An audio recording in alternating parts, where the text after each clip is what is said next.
40 ans de règne socialiste, mesdames et messieurs. Nous étions dans une dictature qui ne dit pas son nom. En 2000, Wade est venu jouer sa partition sur la bonne marche de la démocratie. La liberté d'expression existait quand même, quoi qu'on puisse dire. Marcher était un droit constitutionnel. Les radios et les télévisions privées étaient libéralisées.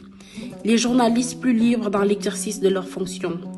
Les opposants avaient le droit de dire ce qu'ils pensaient, d'organiser des marches et des sit-ins, d'avoir même des ambitions présidentielles sans être écartés de la course.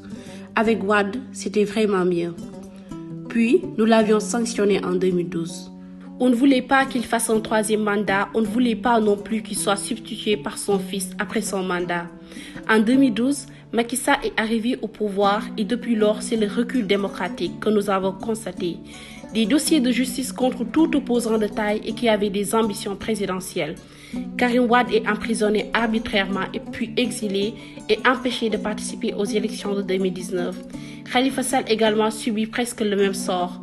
Des autres opposants épinglés par des cours de contrôle, menacés d'emprisonnement, sinon la transhumance et l'autre arme pour blanchir ceux qui ont un dossier de justice. Depuis, le pays marche à reculons. Après Karim et Khalifa Sall, Idrissa Seck le transhumant, c'est au tour de Ousmane Sonko maintenant, le leader de l'opposition actuelle. La machine de répression et de désir de réduire l'opposition à sa plus simple expression est activée. La démocratie que Macky hérita de Wade est en train d'être travestie. Arrêtons. Arrêtons ces emprisonnements, exil forcé, menaces de dissolution de parti. On se croirait en 1961.